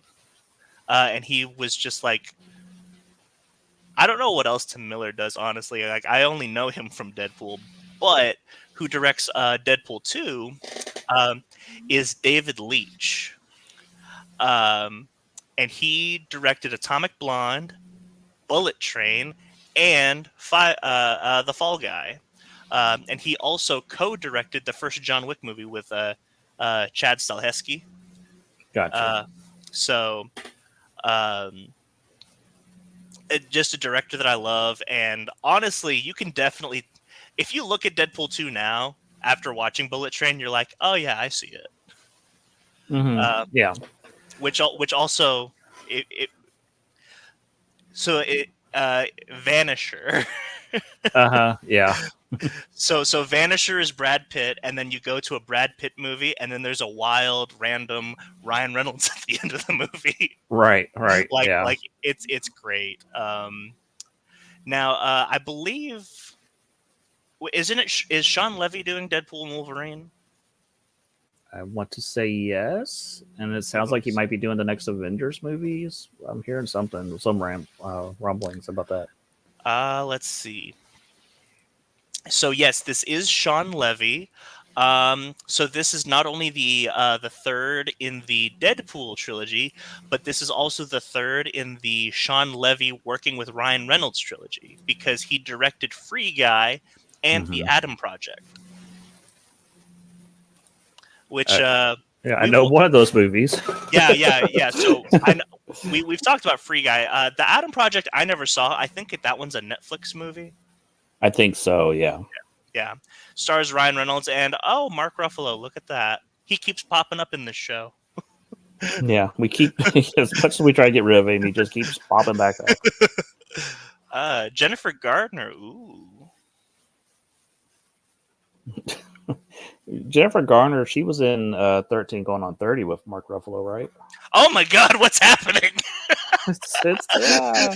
It's the Mark Ruffalo cinematic universe. No. Oh, you know what's funny though is Jennifer Gardner's actually showing up in Deadpool and Wolverine as Elektra. Supposedly. Yeah, I've heard a lot of those rumored cameos from Fox movies. We'll see. Yeah, I think that she is more likely than Ben Affleck as Daredevil. Oh yeah, Ben's having some issues again right now. So Yeah. What do you think about people saying that Ben Affleck's Batman is going to be in the movie? Like he goes into the wrong universe. Like that that I that is a legit thing that people are saying.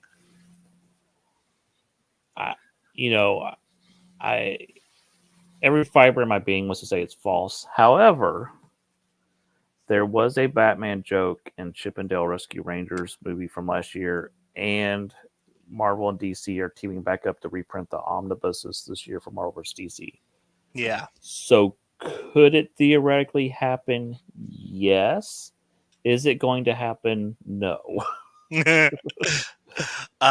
Nick Cage Ghost. I hope so. I'm one of the freaks out here that loves both of those movies. I'm not gonna say unironically, but also not ironically either.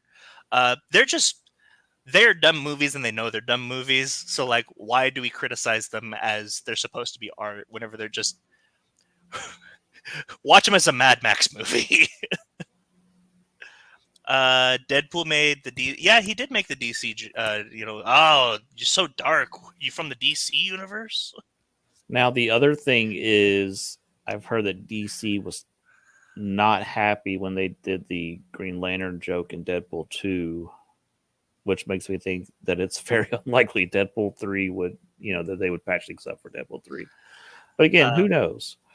that was a really funny joke, though. I love It, that it joke. was it was a great joke. Do you know what else I thought was a funny joke was uh Deadpool just in Austria um pacing in a crib, pacing in a child's bedroom. Did I mean, they? I can't remember. Did they leave that in there? I can't remember if they got rid of that or if that was a deleted scene. oh Like no, this. that's that. I'm pretty sure that's there. Okay. Um, I mean, I'm pretty sure it's there. Like, When I was watching the first Wolverine movie and they did the part where Deadpool first appears as Weapon 11 or 12 or whatever he is, I kept waiting for Deadpool to come out of the shadows and shoot him, like, because it was the same shot from Deadpool 2. I Yeah. was like, yeah, Oh, okay, okay. So, it was not in the theatrical version, but it is in the super duper cut, which is the okay, one that I watch all the time. So, gotcha, yeah, which, if I may say, as someone who watches Deadpool 2 more often than one probably should, always watch the super duper cut. It's phenomenal. They actually changed some jokes, and it's really funny. okay. Um, uh, I they wonder keep which doing the. version is on Disney Plus. I want to say that it is the original, and it's the original and the Once Upon a Deadpool version, which the Once Upon a Deadpool version is the PG-13 version. Right. The best way to know which version you're watching is um, during the fight scene between Colossus and Juggernaut. If the song "Fight Dirty" is playing and it's like a polka song, um, then you're watching the super duper cut. But if it's "Welcome to the Party" by, I don't remember who does that song, then you're watching the original cut. That's the way I know which version I'm watching. Okay. I also love the way that they stop the Juggernaut. That's ridiculous. Yeah. Oh, Oh the man. comic fan in me wants to scream, "That's not how you stop the Juggernaut!" But then it's like, yeah, it's a joke. We gotta let it go. So, But yeah, so here's the thing. We're not at the point where, because there are some people who, like, every other Marvel movie, it's like, oh my god, uh, uh, Marvel's dead, or Marvel's back. I'm not one of those, and so Marvel is kind of in a rough spot at this point. Just with things that they're making. I do have faith in this one, though. I'm not going to say they're back, but I am excited for it. yeah, I'm excited for it too. It's weird. We've been conditioned to expect like 3 or 4 big Marvel things a year, and this is like the only one this year. Which, so I think Marvel kind of having a bit of a break, and then here's Yeah, our big movie. I think this might help them. I still don't think this is like $1 billion movie though. yeah, I think of it being R rated, and the fact that the previous, excuse me, Deadpool and Wolverine movies have not, been massive performers at the box office. yeah. Um, I am curious how this will do, because I'm sorry, I was just looking at Deadpool 2 on Disney Plus, and the description says the sequel to the first one. nice. And that's the only description. Hmm. Um, but I am curious, because I remember that we thought that them having to deal with COVID and not releasing Marvel movies, because, like, in a way, I'm not going to say COVID happened at the perfect time, because COVID never could have happened at a perfect time. Hmm. But as far as entertainment goes, we had Endgame, and then we had the epilogue, which was Spider-Man: Far From Home, and then COVID happens, and we didn't get any, releases. Yeah, it Uh, could have been way worse. Where it's like we're waiting years and years for Endgame or something. It would have been bad, but um, but what I'm curious about is, we thought that them having that break was going to help them in the long run, but it doesn't look like that it did.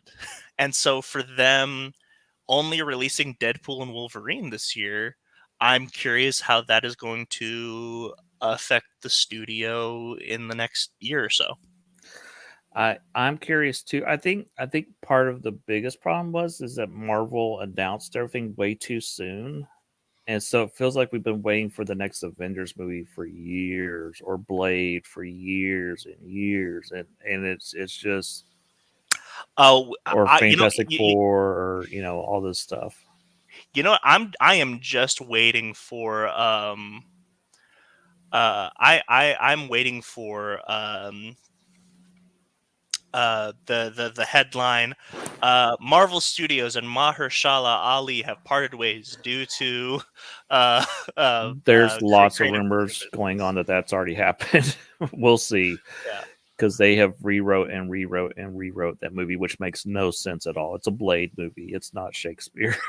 yeah. So I mean, honestly, do you know what the problem is? I there aren't very many ways to do a Blade movie, um, and they've already made two really good ones. So mhm.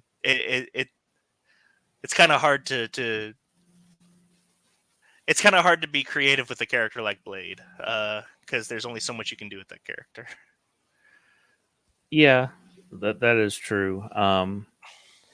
It's just very strange why that movie is stuck in limbo, and I I mean, I can tell you.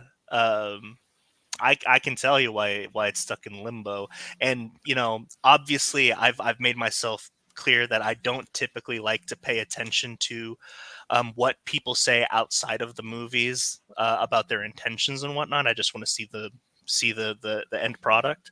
But in a situation like this, when you're at what was it? I'm pretty sure I've already seen a Blade movie. um, um, and when I think was it D23 whenever they announced all this stuff. yeah, it was one of their Yeah, summer events or whatever. yeah. Yeah.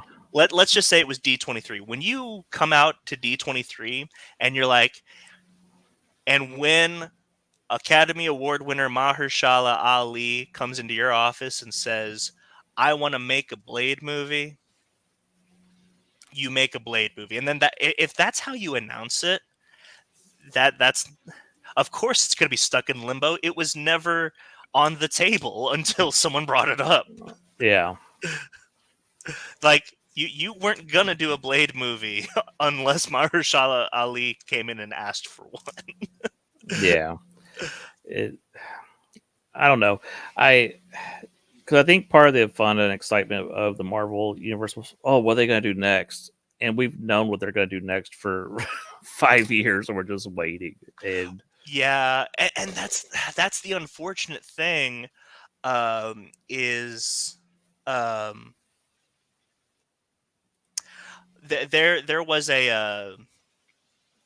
there was a hope, because they announced all this stuff and it sounded bad. um, but there was that hope because it's like, well, they made Guardians of the Galaxy work, but different yeah, yeah, different time. I think Guardians of the Galaxy was great for Marvel and also a big mistake for Marvel, because when that happened, they said, "Oh, we can make a movie of anything," Yeah. and that was not the right thing to take from it. And then they try to make everything like Guardians of the Galaxy, and it just didn't work. One last quick topic before we go. Did you watch the trailer for Venom? Yes, yes. I actually completely forgot that this dropped. I think this looks. I mean, it looks like a Venom movie. um, Yeah, I still haven't seen the first two, but yeah, I thought it was looked fine. I know everybody's freaking out about the Venom horse, and I'm like, oh, the oh Venom yeah, horse is. I mean, like, no, no. You want to know what I want? I want if we're talking about Old Man Logan, give me the symbiote dinosaur.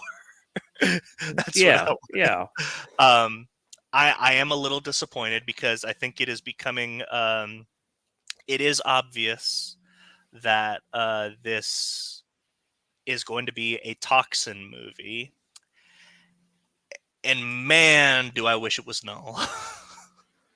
So do you think it is toxic? Because I think it's what they call that villain, the Phage or whatever. That's the villain we see in the trailers. It's like a natural enemy of the Venom symbiotes. I am pretty sure they so they set up toxin in uh Let There Be Carnage. Like they had Patrick Mulligan in that Okay, movie, all right. and he was in the trailer. Okay. So pretty sure. But uh, no, I don't think they will. But I think that's what I the want. I think the MCU is saving Noel for the MCU. I Yeah, don't think they'd let Sony have it. There are certain things that they tell Sony no on that you can't use this character. I think Noel's gonna be one of them. I do think that it's interesting that at this point, even the trailer has said, yeah, the post credit scene to No Way Home doesn't matter. Yeah, yeah. Did because the end of that one shows the little symbiote crawling on the bar. Does this one, when he puts the glass down on the bar, is that supposed to be the symbiote from the end of? I think so. Which is so weird. Yeah. Well, because it's implied that that's the MCU. So does that mean that they're in the MCU, or is that just the same bar? I Or don't know. The thing is, I don't think Sony and Marvel are on the same page. We saw this with the Morbius movie of all the weird Michael Keaton scenes and stuff. Then yeah. it just not making any sense or mattering at the end of the day. One thing that I do think is interesting. So on the cast list, and he's actually in the trailer. Uh, Rhys Ifans is in this movie. I'm not familiar with that with them. He So he played Kurt Connors in The Amazing Spider-Man. oh, Yeah. interesting. And right now, if you go onto like IMDb or onto Wikipedia, he's on the cast list, but it does not specify who he's playing. And I mean, like he is in the movie. He was in the trailer for like a brief second, but we don't know who he's playing. So, is he Kurt Connors? Who knows? Yeah, it's Ah, yeah, yeah. Chiwetel, that's right. He was Mordo. I forgot about that. oh that is right. That is Yeah. Baron Mordo. Oh man, how unfortunate is Uh, that? That I like if we're talking about like one of the I don't think we've ever talked about because we've talked about our missed opportunities in the MCU. Um, I don't think we talked about Mordo, but Mordo's one of them. You know.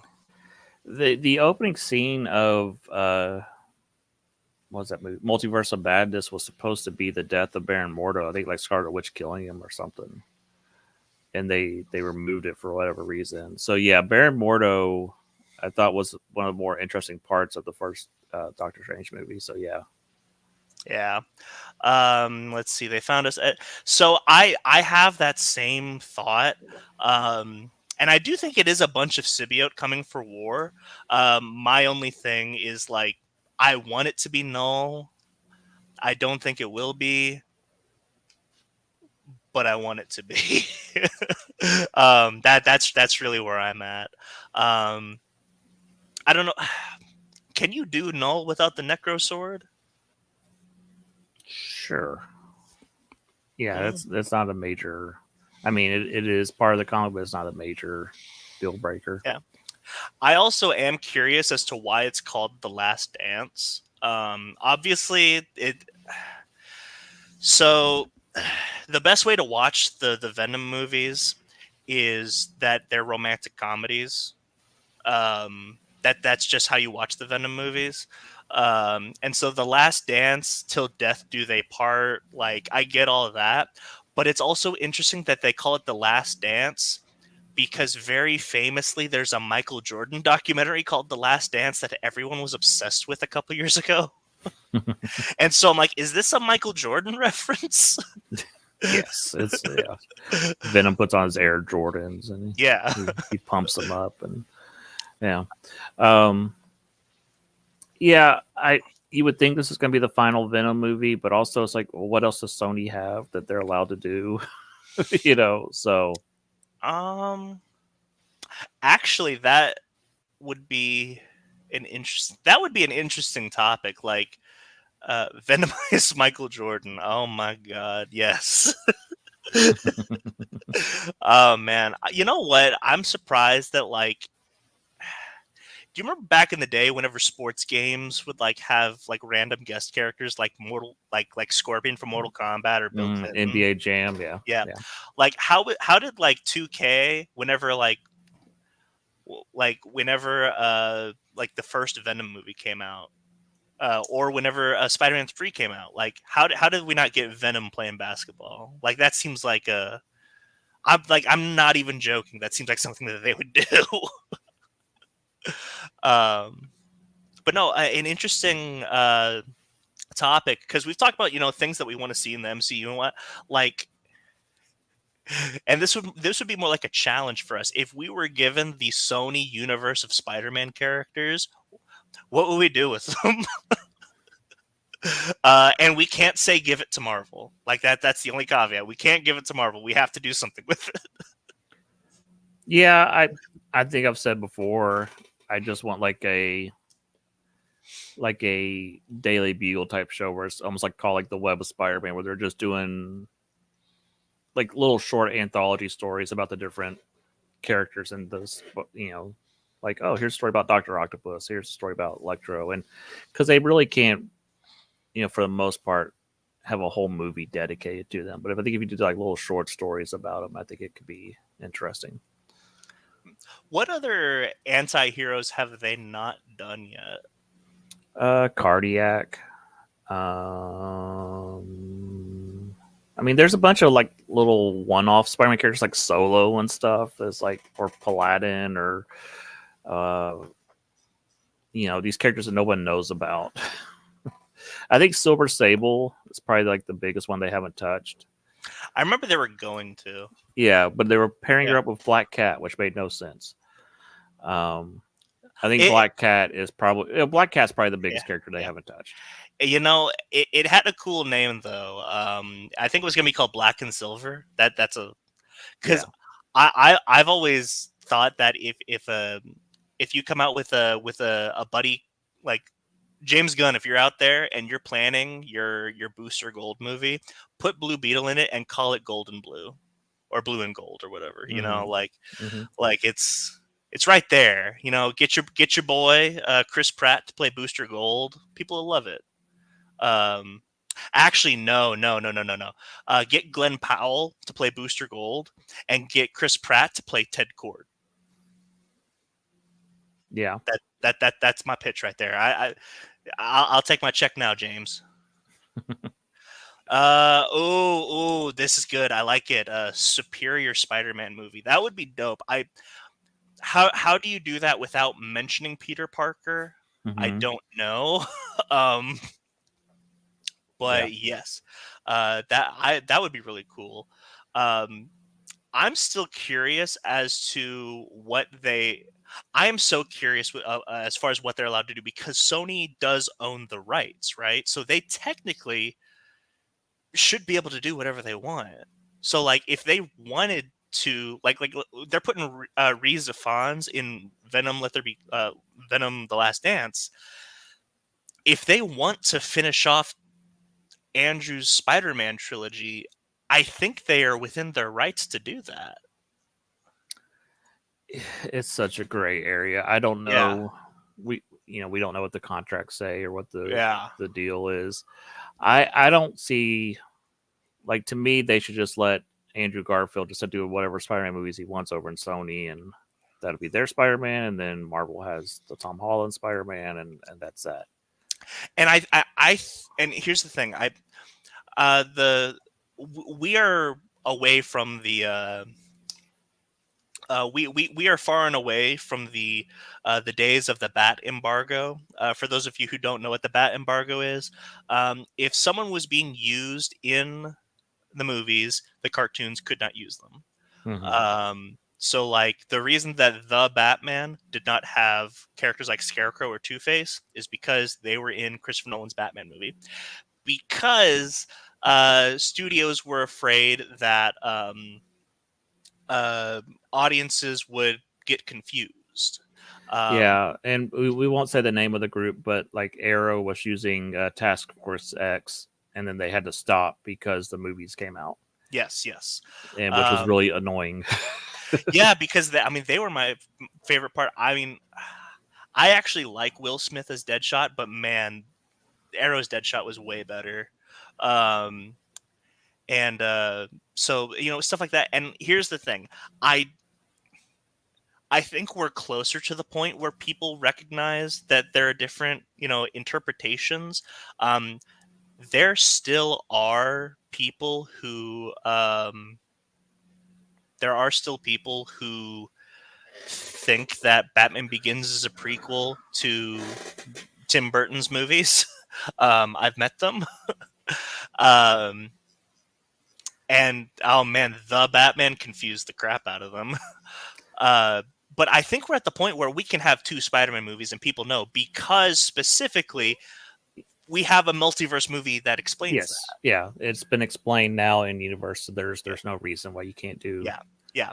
In movies. any other instance, I understand completely. Audiences can be smart, but audiences sometimes can be as dumb as studios think they are. Um, Well, I mean, yeah, there are still yeah, the ones that are like, yeah, when is Batman showing up in Avengers? yeah, Well, obviously, this person is barely paying attention anyways. yeah. Does it matter Sure, if you sure, confuse them? Not really. sure. They just say, Um, "Oh, there's bright lights and action going on over there. I'm gonna go see what that yeah. is." Um, but if we've already gotten to the point where we've explained that there are separate universes in a film that made $1 billion, Yeah, um, I think you're okay. then yeah, we're good to come out with Spider-Man 4 with Tobey. Here's the thing. Here's what I dare you. I dare you to come out with Spider-Man 4 with Tom Holland and Spider-Man 4 with Tobey Maguire in the same year. Yeah, I dare you. Two Spider-Man 4s in 1 year. sure. Um, um, actually, that would be kind of dope though. Is like, if honestly at that point, that's how you market it. Like in the winter months, like in like February, whenever you drop like a movie that you're not too confident in, uh, that would probably be the Andrew Garfield movie. You drop it then. Then your summer movie, ma'am, that's whenever you drop Tobey Maguire Spider movie. And then around November or Christmas time, that's your Tom Holland Spider-Man movie. So you can get like 3 Spider-Man movies in 1 year. Yeah. You, and you destroy the market. Uh, Uh, oh man, that is yeah, that's my pitch for the Spider-Man movies. Oh, Juno Temple's in the Venom movie too. That's cool. I love her. so I think it's time we start wrapping this up. So last week we had the calendar mixed up. This Sunday is Father's Day, not. Yes.